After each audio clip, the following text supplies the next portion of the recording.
don't I know you, sir? Don't believe so. I haven't been here in many years. Name's Silas Greaves. Silas Greaves? The bounty hunter? Used to be. Well, what are you doing here in Abilene? Just passing through. Got a little business to take care of.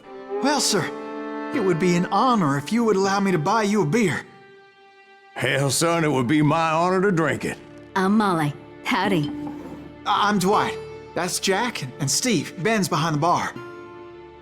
Oh, I bet you got some great stories. A couple. Any of them true? Jack, be nice. A few. What about your shootout with Henry Plummer's gang in Bannock, Montana? Is that where you started as a bounty hunter? That's what it says in this here dime novel. Don't believe everything you read in them dime novels, boy. First man I hunted was back when I was riding with Billy the Kid. You knew Billy the Kid? Damn right. That scrawny son of a bitch had no fear. Wouldn't back down for nobody. I heard he collected the 10 stars off any crooked lawman who crossed him.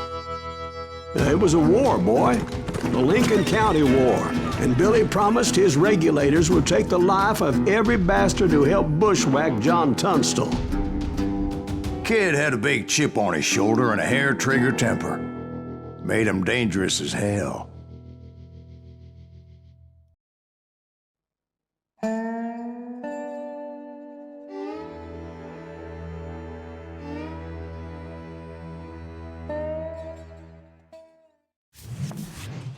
It was about 30 years ago.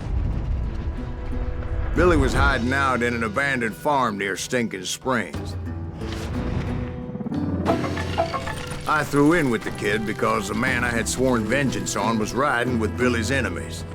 But before I tell you why I want that sumbitch dead, let me tell you what happened that day. I was heading back to the hideout when suddenly I had this funny feeling. Funny, haha? No, Steve. The other kind of funny.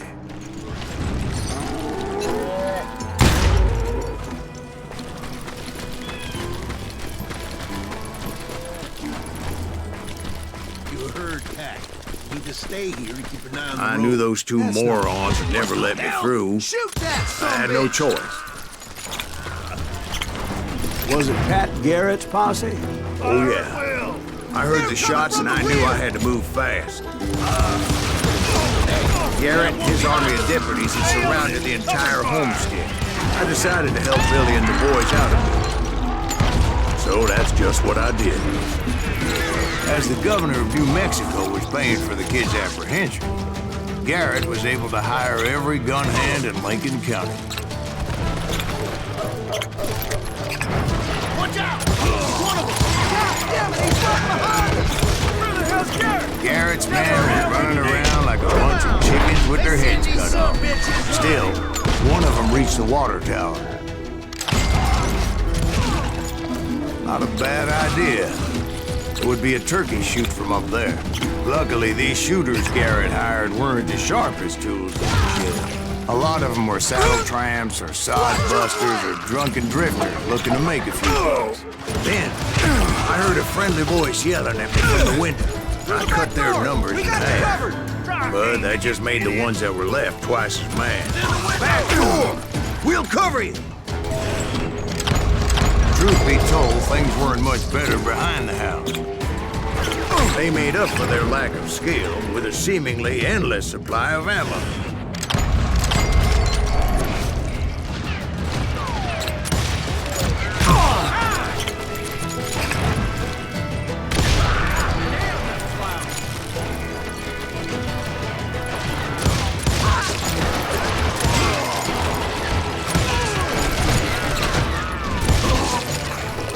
It was a bit of a slog, but I finally fought my way around the back of the house. And like that, I was inside, none the worse for wear. I passed Dirty Dave, and upstairs I found Billy and Charlie Bolton. A rat in a trap!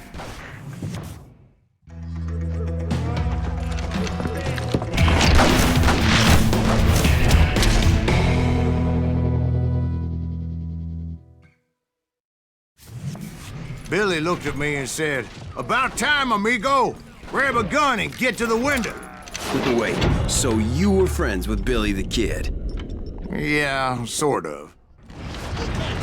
Anyway, we were surrounded by dozens of deputized shooters who wanted to do us harm.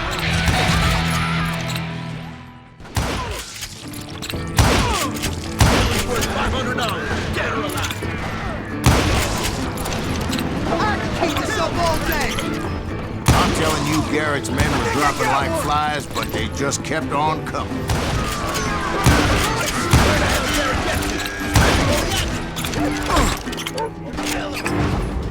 That's when Charlie got hit. "They're catching us in a crossfire," shouted Billy. "Get to the other side."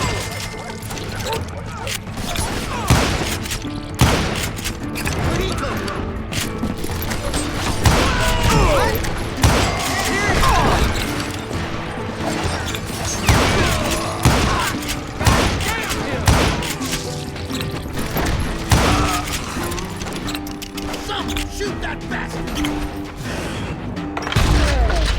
I don't know how many of those cocksuckers I personally put down, but it was pretty clear, even to Billy, that maybe discretion was the better part of valor. What's that mean? It means that it was time to cut and run. "They got a Gatling," Billy shouted. "Get the horses and bring them round back. I'll draw their attention." He directed that order at me.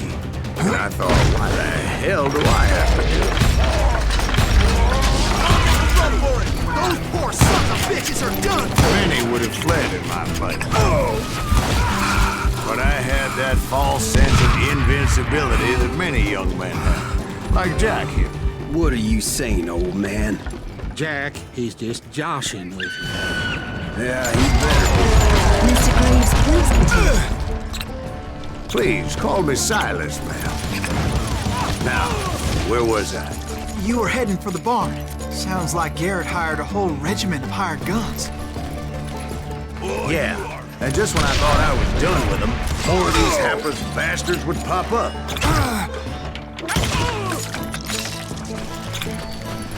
Finally, I had the stables within my reach. After the fight, maybe we could treat ourselves to some fried chicken.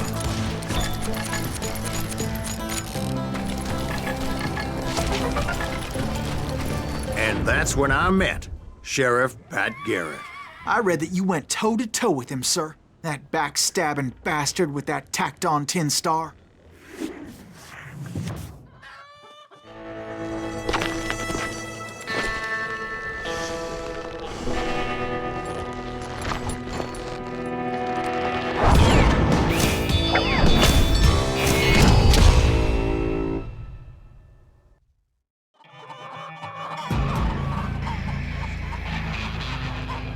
You challenged him to a showdown.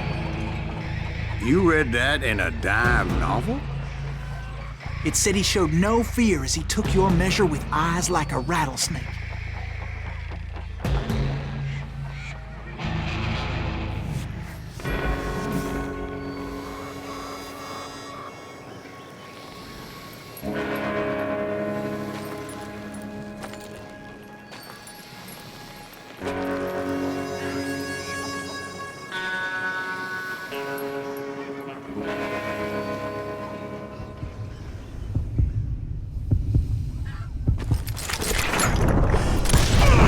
And that you killed him in a fair fight.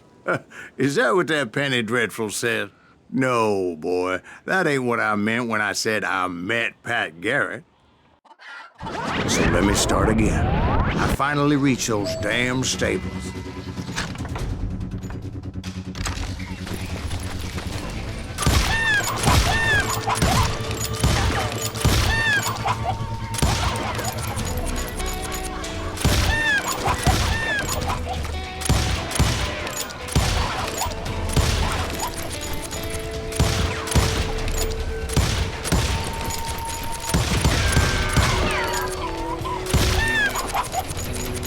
Stepped inside, and last thing I heard was Garrett's voice. That's not Billy. And go on, how did it end? And, boy, that was just the beginning.